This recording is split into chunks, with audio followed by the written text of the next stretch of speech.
AJ, Cargojet has been experiencing outstanding year-over-year growth. The last time that you and I spoke, the end of 2021, you had said that your loads had tripled. Your business has been able to capitalize on getting goods to destinations, especially during the pandemic. Give us a sense of whether or not you're seeing supply chains untangle themselves. Well, when we spoke, I think that was probably in the middle or the height of the COVID pandemic that was in progress. And at that time, the supply chains were not so disrupted, to be honest with you. They were very fluid. Our challenge at that time was making sure everybody's healthy, but everybody was moving, the goods were moving. And because of the lockdowns, everybody was going into e-commerce mode and shopping everything at home. So that was a bit of a different story. I think today it's a very different picture as well.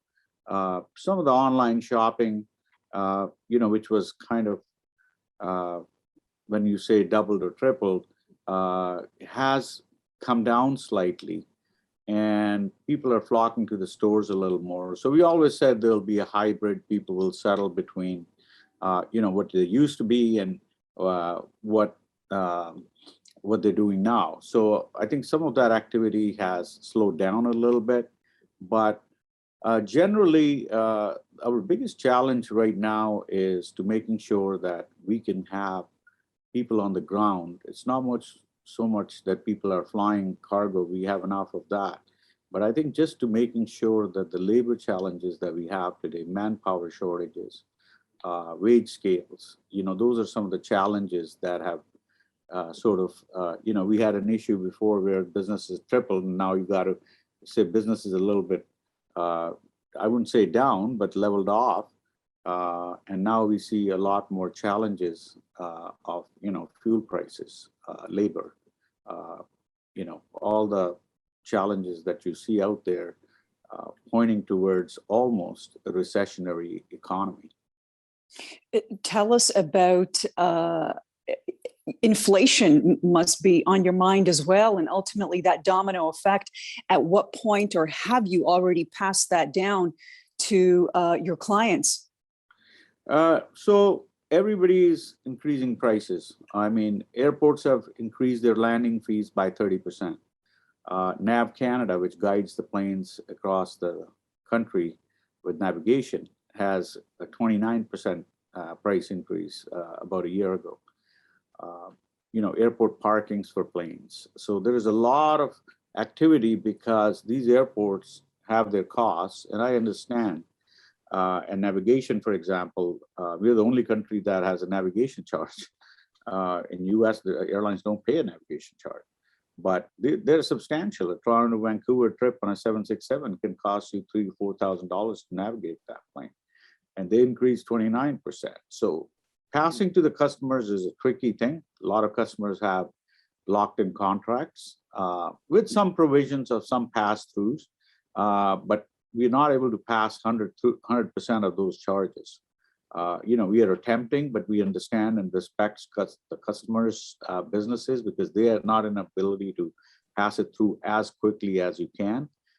Same thing with the fuel, which used to be $1 a liter for jet fuel. For us now is over $2. It's kind of hard to jam through every area of increase to your customers because there's no ability for them to pass on either. So we are discussing, we're negotiating, they understand our position, we understand theirs. So it's very difficult to pass. And yes, inflation is a big factor, especially when you have wage rates go up 20-30% to find any decent people to work. Just getting back to supply chains, are you seeing your routes changing at all? Are you seeing supply chains shortening? We often speak to companies who've pivoted their manufacturing closer to home. Are you seeing anything like that? No, not yet, because I know some factories have been commissioned and they're ready to go, but none that would make a big dent in the shipping patterns. We're still dependent on 90% of our needs from Far East. and I don't see that supply chain improving in the next little while. Cargojet recently announcing that it's converting more passenger aircraft to freighter to accommodate those long haul Asian and South Asian routes. When we take a look at the growth strategy for your company in a post-pandemic world, it seems that you're eyeing the international market. See, we always had our primary business or basic business was domestic when Cargojet started out. And slowly we had, dabbled into international markets selectively. Like we still have 3 flights a week into Cologne, Germany. Then we fly into Bermuda every day. We fly into Havana a couple of times a week. So we have pockets of international flights today. So what we have done is, it's like, I've always said that Cargojet needs to diversify. So Cargojet was, 80-90% domestic business. Today, Cargojet's only 50% of the business is domestic. We have developed into a wet lease or ACMI sort of business where we supply the crew, the plane, the maintenance and everything, and the customer pays for running off the plane. So we have expanded into that area. So we have 15 planes that are just flying on wet lease to, freight forwarders and couriers. And then we have also ordered 777 long-range planes that should be here in a year and a half. And these planes will be utilized for Asia, coming into Canada, and then going back into Europe and maybe as far as India. So they will do that circle, whereas our 767s, which are still 120,000 pounds, 9-10 hours flying time, would be able to do and feed from the 777s into Asia and South Latin America, Mexico, and all that. So it's kind of, yes, we're branching out to international. And I always say, it's like McDonald's. They used to serve you lunch and dinner, and they added breakfast to their menu. So we have the infrastructure in place. We have the resources in place. So basically, we had to get some planes and people to fly them. And we have added sort of our version of breakfast, which is the international to our menu. Has the type of cargo changed? Yes, the type of cargo, what we're seeing in especially in North America and domestic shipping, is that people are ordering a lot of daily need utilities. Like, for example, they'll order toothpaste or shampoo on online, which wasn't the case 2 years ago.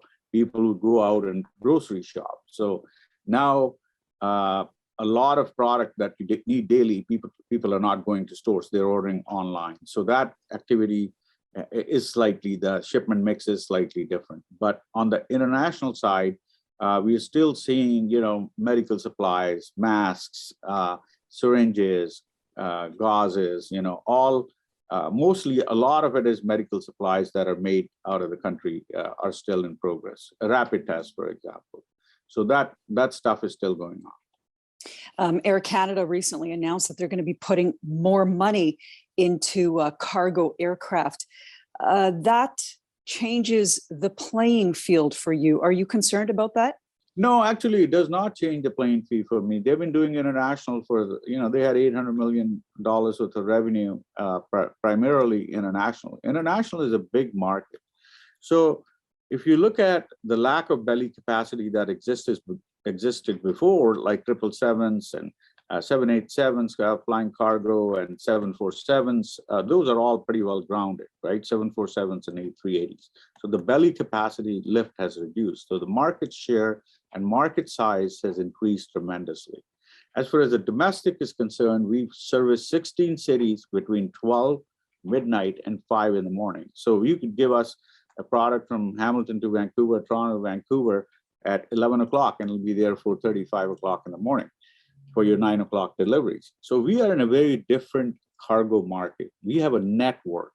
To build a network like that, to give you an example, we have no debt in the company. So this network's been built over 20 years. So we have the cargo pedigree. We have 7,000 pieces of ground support equipment that supports our aircraft. We do our own loading, unloading, maintenance of the plane, flight dispatch is totally done by us. So there is a cargo pedigree, there's a cargo system in place, minutes matter, and I don't think that anybody who wants to expand in that market field will have a great luck. I'm saying nothing, it's impossible, but you got to spend a lot of money or you got to spend a lot of time on it. And we've spent both of it.